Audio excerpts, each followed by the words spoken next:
everybody. We're here at Evolution Fast Food in San Diego, and we're here with Brandi Rollins today. She's the author of Raw Foods on a Budget, and we're going to be asking her a couple questions about her new book, and she's also got another book here that she can talk about a little bit. And the first question I had for Brandi was, for all of you who are just starting out on your journey to health from standard American diet and don't know the first thing about what to do. So she's going to address that a little bit as we go, but I'll just give her the microphone now and she can tell us a little bit more about her books and what she's doing here in San Diego. Hi, world. Okay, so I'm Brandi Rollins, and I'm author of 2 books. I always like to, I come from an academic background, and one of the great things I learned in academia was to always make a contribution. And so the 2 books that I have made a contribution.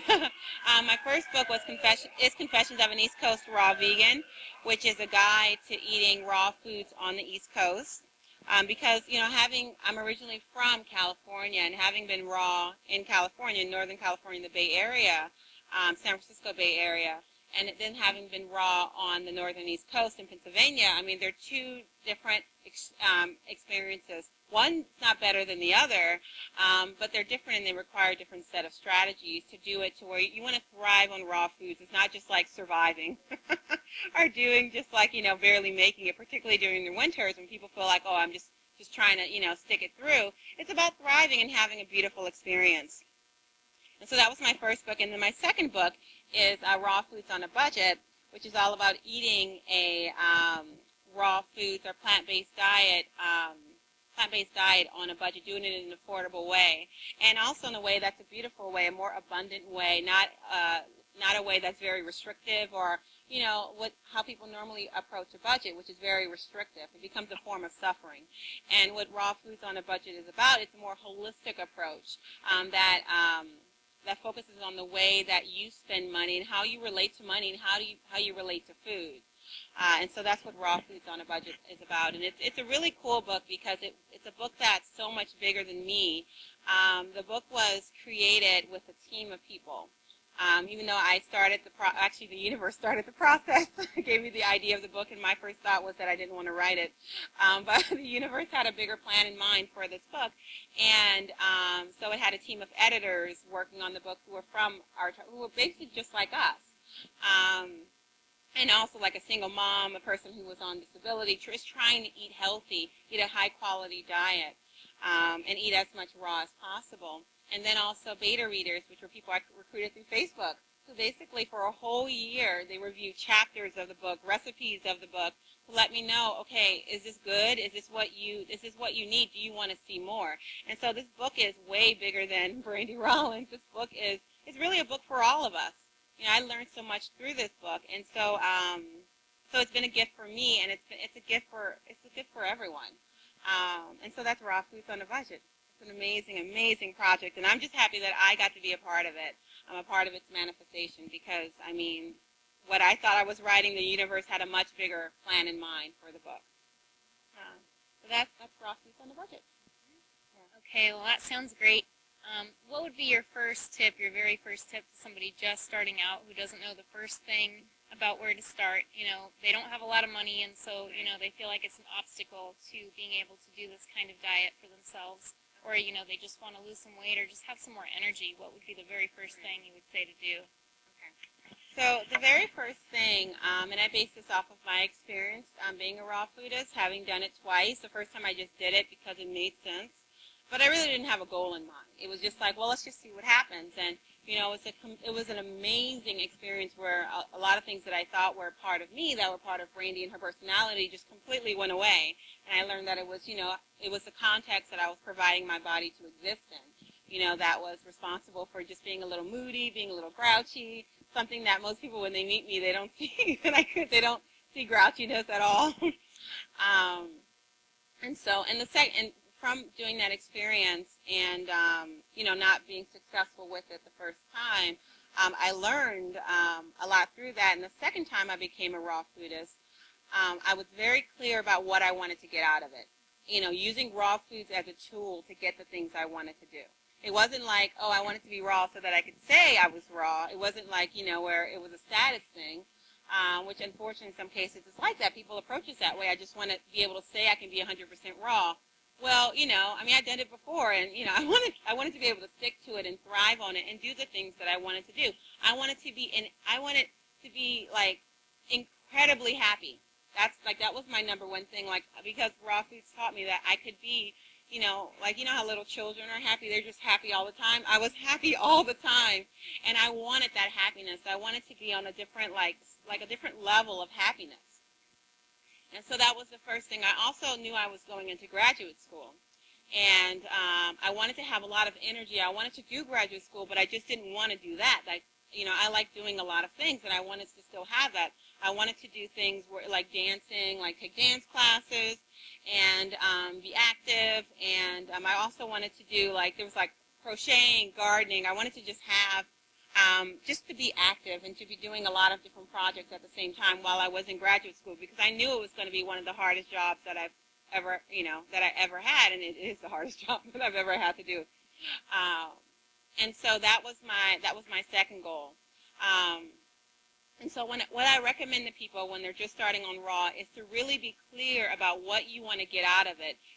What exactly that you want. What do you want your life to look like as, after you've been raw for, 5 months, 3 months, whatever. What do you want? It's not enough to make raw your endpoint, because it's, having been raw for a long time and known people who've been raw for a long time, it's really hard to stay raw when just being raw is your endpoint. You need more than that. And so you want to make sure that you have a goal that is more than that. So that's the first thing I recommend to people. And I have other tips as well. I can go through those. And so the next tip, and this is something that I learned through writing Raw Foods on a Budget, is, and it deals with starting raw foods in a way that fits your life instead of the other way around. A lot of times we'll get a book, and it's kind of like we choose the book, if we buy it online, we kind of choose it based on reviews, or, we just kind of choose the book based on pictures or whatever. And when we get the book, the type of raw foods that the book, that the recipes, the recipes that they are, sometimes they can be super fancy recipes, like restaurant quality kind of recipes. And so you try to make those things, and you end up not, you realize, okay, I don't have the time to do all this, and then it's like, okay, raw foods takes a lot of time. It's like those first, that early information determines what we think about raw foods and how successful we are on them. And so what I do is I tell people raw foods, it's on a continuum. There's different there's different ways of doing raw foods. There's a very, very simple way that includes things like mono meals, where you're eating, just apples for breakfast, lettuce for lunch, like incredibly simple, and that's very simple. And then there's very fancy. I like the word fancy. It's very fancy, and that's more like restaurant quality dishes, where it's like you're doing a dehydrator, the high-speed blender, you're breaking out the food processor, and that's like only one recipe. It's a lot of exotic foods and things like that, and that's a very expensive form of raw foods. So if that ended up being the first book that you chose was the kind of a restaurant book, then it's going to be it's very hard for most people to stay raw with that kind of diet, because it requires a lot of time, and it also requires a lot of money. Oh, thank you. And so what I recommend for people to do is to choose the type of raw foods diet that fits your lifestyle, okay, and that also fits the budget that you have. And you want to, so when choosing that, and moderate, and so there's simple and there's fancy, and moderate kind of borrows the best thing from both worlds, basically. So it's like where you're using like one equipment, maybe two, but it's like simple green smoothie, where you're just simple recipes like that. And so when choosing your type of raw foods, you want to consider how much money you have, because if you start off in the fancy side, it's going to be more expensive. It doesn't mean that you can't eventually get up to that point, but you don't want to get up to that point or start at that point and start accruing debt, because that doesn't feel good. And so, you can eventually get there, but you want to take your time in getting there. So if you have, if you're on a low income, you want to start very simple. And as you start saving money, hopefully through using raw foods on a budget principles, because that's what the book is basically all about, you can save up for that, that juicer, or you can save up for that food processor, or even use, look around in your family and find someone who has a food processor who isn't using it. You want to work up to that. You don't want it to be where, you're spending all this money. So you want to consider your budget, and you also want to consider the amount of time that you have. Because if you don't have time to make fancy recipes, it won't stick. You won't have time to make them, so you won't make them. Okay? And so that's budget and your schedule. And the last thing you want to consider, it's not the least thing, but it's also very important, is your food preferences, your taste preferences. You want something that's going to taste good to you. Okay? And any time you kind of ignore one of those things, so the budget, the time, and your food preferences, it becomes difficult to stay raw. It's hard to stay raw when you can't afford it, you don't have time for it, or it just doesn't taste good. So you want to choose your type of raw foods that's going to fit your lifestyle, that's going to help you thrive. Yeah, so those are two big things. Have you heard of the flow state, like the being in the zone, kind of, when you're doing what you're passionate about? You read about that a little bit? Okay. Well, it's like you were talking about wanting to be happy all the time. Yeah. And, like, you have points in your life where you're really happy, and then other times where you're feeling confused or lost. And, like, getting back into that point where you're really, like, feeling centered and grounded and confident and, doing your best work all of the time. And getting to that point where you're using your energy for all of those positive things and being prolific, being able to go to dance class and write books and still, go to graduate school. So I wanted to see if you had thoughts about that in connection with kind of the new way of doing business, like the way that we're doing business and the way that you're making your living is not a conventional, necessarily like 9 to 5. Do you have, do you want to speak to that as far as like we want to inspire people to do, what they're passionate about? And I think the foods are really important to us, obviously, but it's not all about the foods. It's like having that goal, like you were saying, having an end point. I want to have the energy to do this with my life, and visualizing. Do you have like, gurus or, methods that you use for like visualization or getting back into that happy state? For me, it really comes down to, at least it's starting to come down to, just being of service. I think that's a very powerful thing, because it's a framework. It's not just like, helping someone out. It's a framework for seeing things. And so with my business, I didn't want a business where I was always hustling. You know what I mean? I didn't want to hustle. I never liked the idea of hustling, because I feel like when you like hustle, and basically what that means is like, you're just working to get some cash. And I feel like you're constantly chasing your tail, and you're just going around in circles, and a lot of your mood states are dependent on how well you're doing, like in terms of money. So when it's good times, you're happy. When it's bad times, you're sad. And you just lose out on a lot of opportunities to, in those bad times, to learn from them, because you're constantly running around in circles. And so for me, for my business, I like to be of service. Even when I do my talks, I say as long as people have questions, because I want to be of service. I want to help people. To me, that's more meaningful than having a business that makes a lot of money. Because, I can, charge a lot, charge everything. Because, the title, Raw Foods on a Budget, people are attracted to that. But that's not my interest in just charging people a lot of money and getting rich. I like to share with people. And I think when you have that, because it's a framework of looking at things, it's not just an action. It's a framework. When you have that framework, the universe provides more opportunities for you to be of service and to make a contribution. And so that, I guess that would be one of the principles that I use. And it just opens you up to so many opportunities in terms of business, but also in your life of being happy in a new way that isn't self-serving. And so, I was talking with a friend the other day, and she said something that I had said last year, but I completely forget, because I always forget what I say. And she had said that we were talking about service, and I was like, and she said something I thought was so profound, but I guess I said a year ago, but, when somebody just walks up to you and asks you, is there anything that I can offer? And I think that's such a beautiful thing. Like, I just love that, you know what I mean? It's like, oh my God, I would love to. Oh, it's just beautiful. I just love that. Like, what can I be of service to you? And I think that's a beautiful thing. And so that's something that, influences the way that I do business. And, because we shouldn't have to pay for this kind of information. You know what I mean? Like, and it's not that I'm afraid. I've also learned,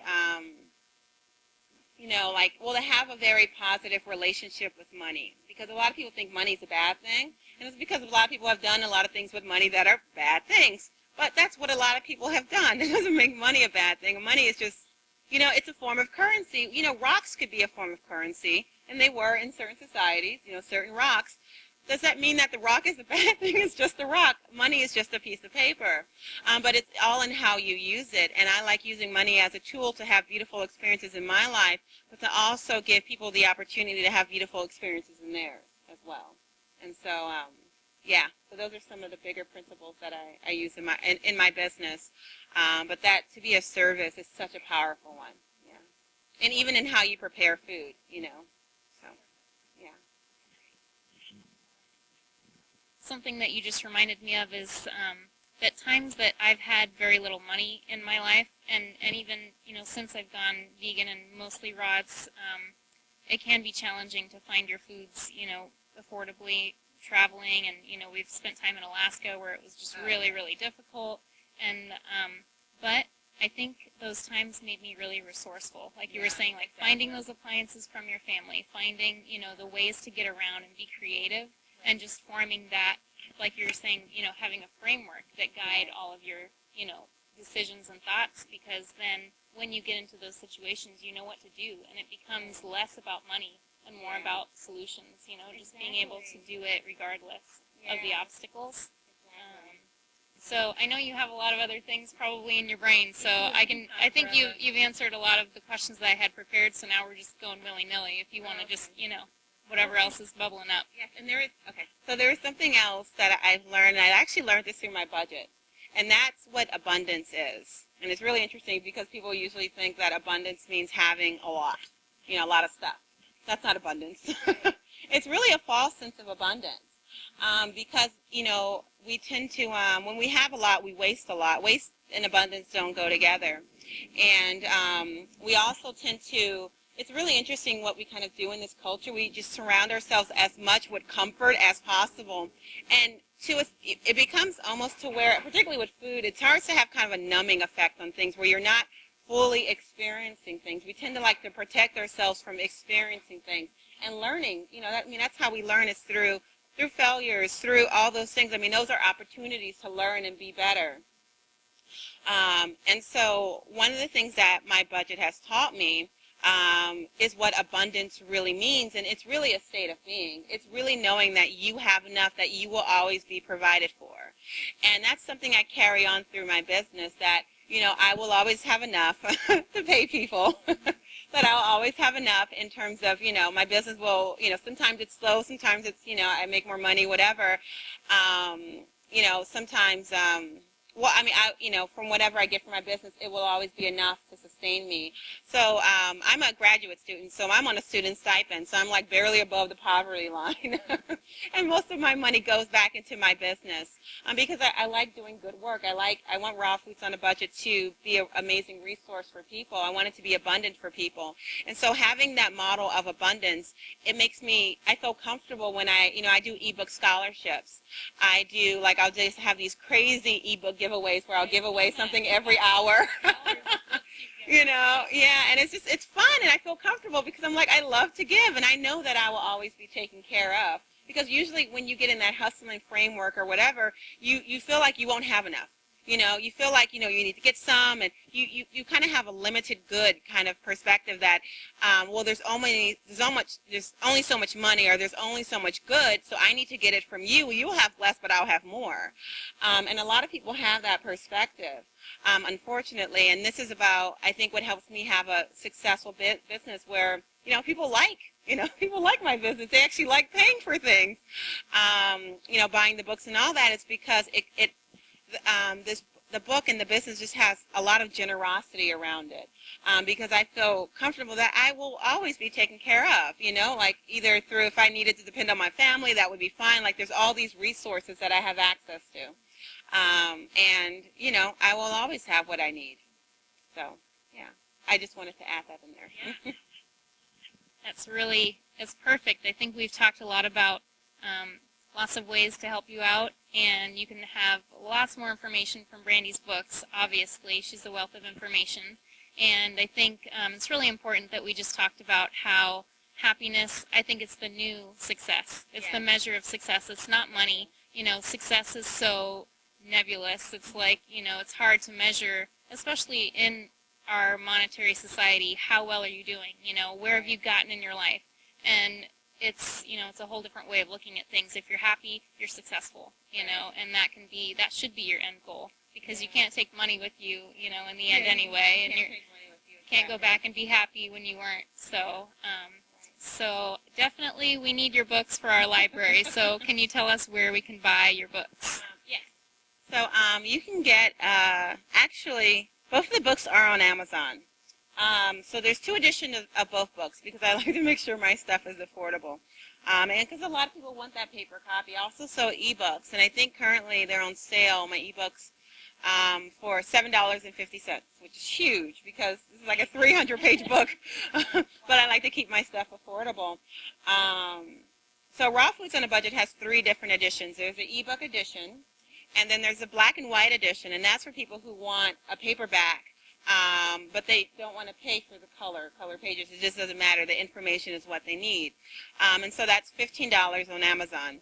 And then there's the color version, and they actually have different shapes. The black and white is a little bit more narrower, but the same information, literally the same book. The ebook is the same thing. It's the same book.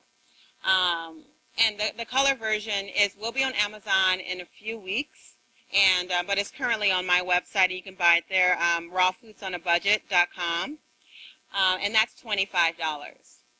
And so that's Raw Foods on a Budget. And then with Confessions of an East Coast Raw Vegan, there's 2 editions of this. And there's a color edition, which is a flat out 20. That's been on Amazon for over a year now. And then there's a black and white edition of this book, and that's $10. And so that's just to make it more affordable for people who, where the color doesn't matter. They just want the recipes and the information. And both of the books is like half recipes, half, strategies of either eating raw foods on a budget or a plant-based diet on a budget. I mean, even though